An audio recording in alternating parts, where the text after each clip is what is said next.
Have you ever felt like you're always getting the short end of the stick? Like life's just kind of always out to get you? Yeah, I think we all have those moments, right? When you feel like you're putting in all the effort and getting nowhere. Right. Or maybe you've been around someone, who just constantly seems to be saying things like, I always do everything, or nobody ever appreciates my sacrifices. Um, Oh, yeah, definitely. That's a pretty classic sign of what we call a victim mentality. It's something that pops up everywhere, honestly. And it can be tough to deal with, both for the person experiencing it and for the people around them. okay, so in today's deep dive, we're going to be taking a deep dive into exactly that.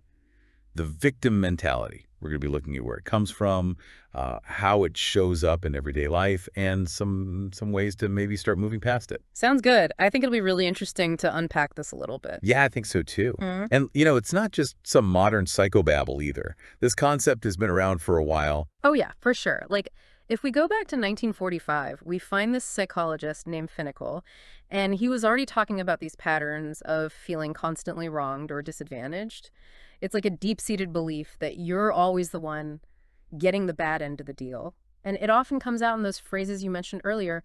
I'm the most pitiful. I sacrifice the most. I'm the one who always does everything. Right, and like you said, it's everywhere. We see it in families, relationships, even like in reality TV shows like Remember Goodbye Lover? Oh, yeah, for sure. Some people even describe the interactions between some of the figures like Lin May as having this like victim-perpetrator dynamic happening where one person would kind of use their self-proclaimed victimhood to elevate their position over others, which is really interesting because when we peel back the layers, it often seems like there are two big things that people are trying to achieve with this kind of mentality. Right, like what are they actually hoping to gain by playing the victim? Well, on one hand, it can be a way to get sympathy and support from outsiders. Like, they want other people to see them as being in the right and rally to their side. And then on the other hand, and this is maybe even more sneaky, it can be a way to guilt the people who are actually involved in the situation into giving them what they want. It's a form of manipulation. So, like you said, we see this play out in families a lot. It feels like anytime you start comparing contributions, who makes more money, who does more housework, who takes care of the kids more, that's when this victim mentality can really start to rear its ugly head. Yeah, I'd agree with that. It's like this scorekeeping game where everyone's trying to prove they're doing more or suffering more than everyone else. And what's really interesting to me is that people who have this victim mentality often genuinely believe that because they see themselves as contributing or enduring the most, it automatically means they are right. Their perspective becomes the only valid one. It's almost like they believe that since they're suffering more, they automatically get to be right. Right. It's like I've sacrificed the most, so my opinion is the only one that matters. Which actually ties back perfectly to that reality TV show we were talking about earlier, because Right. the main person in that show very clearly operated from that sort of mindset. Okay, so let's unpack this a bit more. When we're looking at family dynamics, what are some of the ways that this victim mentality can really start to escalate things and cause big conflicts? Well, one way is that it can make people super defensive. If you're constantly seeing yourself as the victim, you're never going to be able to acknowledge your own role in a conflict. So it's like they can't see their own part in the problem. Exactly. Because the victim narrative positions them as being completely blameless, it becomes impossible to have any productive discussion about shared responsibility. And then you also see this tendency to really exaggerate their own sacrifices while totally downplaying what everyone else is doing, which obviously just leads to more resentment and this like deep sense of injustice on everyone's part. Oh, yeah, that makes total sense. And you know what? I've actually heard from a lot of professionals who work with families, like pastors and counselors, that one of the most common things they hear, especially from older family members, is that phrase, I've done the most. Oh, yeah, that's the ultimate trump card. They use it to shut down any kind of opposing viewpoints, like, because I've suffered more, my opinion carries more weight, and you have no right to challenge me. Right. And it's kind of interesting. Our sources for this deep dive also point out that this victim mentality isn't always just about feeling sorry for yourself. Sometimes it can actually be a more calculated strategy. Right. It's not always just an unconscious thing. Sometimes it's like they're actually deliberately using this victimhood as a way to get what they want or control the situation. Yeah. Which makes you think twice about just automatically giving someone sympathy. Yeah, totally. And it's where the concept of spiritual discernment comes in, which one of our sources mentions. Basically, it means that when you're faced with someone who's really playing the victim card hard, You got to take a step back and look beyond just the surface level of their complaints. You have to consider their motivations and ask yourself, is there a possibility that they're being manipulative here? Like maybe they are actually trying to control people with this behavior. Maybe. And this is a really good example of how faith can help us to see things more clearly and respond in a way that's both wise and compassionate.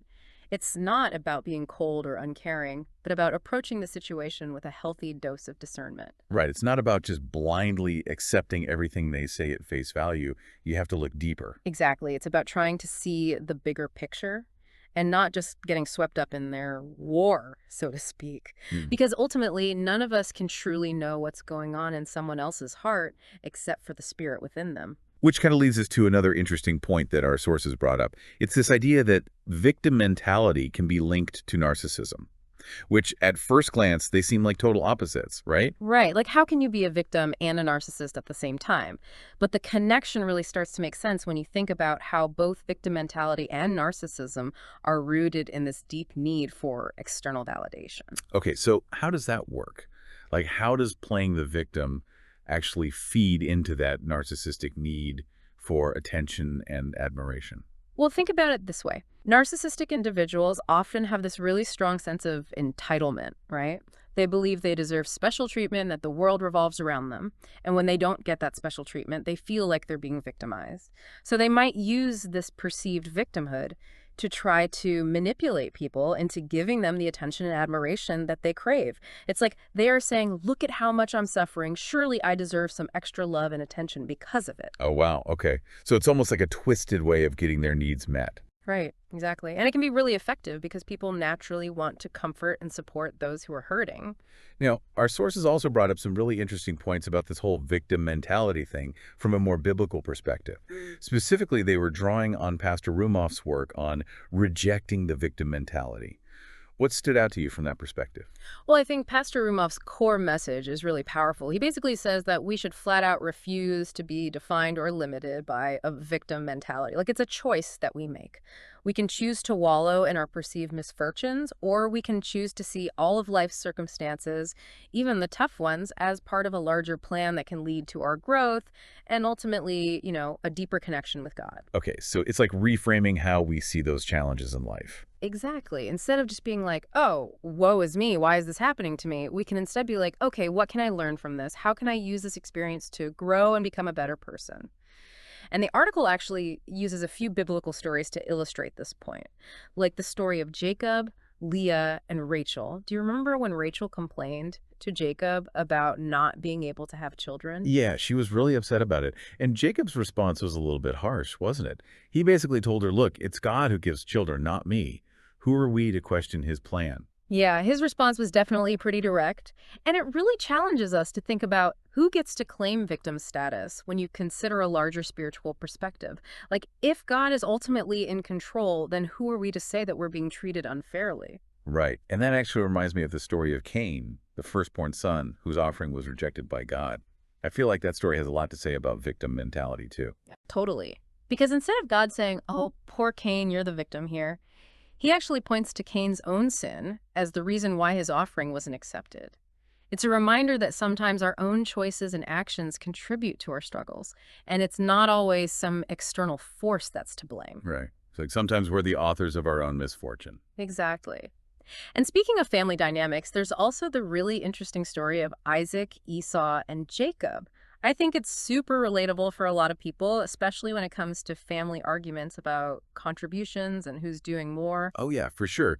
Like the article even asks, could Esau, who was out there hunting and working hard to provide for his family, have felt like he was getting the short end of the stick compared to Jacob, who spent more time at home? I feel like that's a dynamic that plays out in families all the time. Oh, definitely. And it's easy to see how Esau could have developed a victim mentality, especially after he loses his birthright. He's angry and feels cheated, and she puts all the blame on Jacob. Yeah, and it's like he completely ignores the fact that he was the one who chose to trade away his birthright for a bowl of stew. He didn't value it at the time, and then later he feels like he's the victim. Absolutely. That's a really key point. His later feelings of victimhood were, at least in part, a consequence of his own choices. Which is such an important lesson, right? Right. Like sometimes we create our own problems and then blame others for them.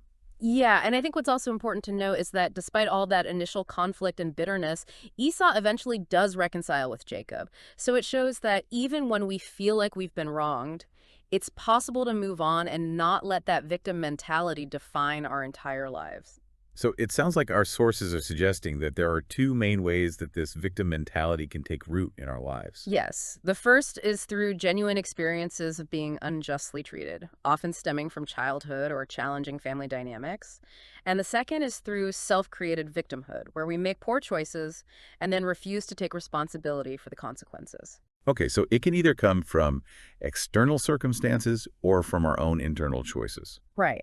And regardless of where it comes from, it can have some really negative effects on our lives. It can make us bitter and resentful, and it can prevent us from finding solutions to our problems. It's like it keeps you stuck in a cycle of negativity and blame. Totally. Like, think back to Cain and Esau. Neither one of them were able to really move forward because they were so focused on being the victim. Cain blamed God, Esau blamed Jacob, and neither of them took responsibility for their own actions. And that's something that plays out in modern families all the time, right? Right. When people are stuck in that victim mentality, it becomes impossible to have healthy communication and work through conflicts. Totally. Because as soon as you start playing the victim, you're essentially shutting down any possibility of having a productive conversation. It's no longer about finding a solution, it's about proving who's been more wronged. It becomes this competition for who has suffered the most. Exactly. And our sources also point out that this kind of thinking can have a really detrimental effect on our overall well-being, especially our mental and emotional health. It's like it creates this negative feedback loop where the more we focus on being the victim, the worse we feel. There are even suggestions that it can lead to conditions like depression. So with all that said, what are some practical things that we can do to start moving past this victim mentality? Our sources offer some really insightful advice, both for those who struggle with it themselves and for those who are dealing with others who have this mindset. Yeah, I think the advice is super helpful. For people who recognize this tendency in themselves, one of the sources suggests that psychology alone might not be enough to really address the issue. They talk about the concept of becoming a new creation through faith, which goes beyond just changing your mindset or using self-help techniques. It's about a deeper transformation that comes from a power greater than ourselves. So it's about more than just positive thinking. Right. It's about a fundamental shift in our identity and a reliance on something beyond our own limited capabilities.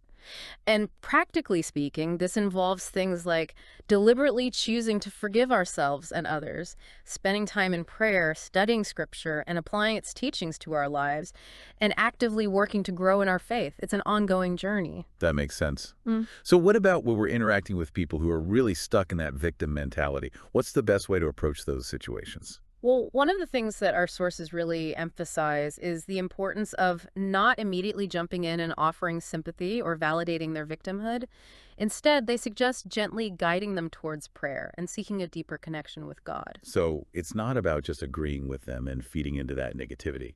Not at all. It's about offering them a different way of seeing things, a more spiritual perspective that can help them break out of that cycle of self-pity and blame. And again, it all goes back to that idea of spiritual discernment.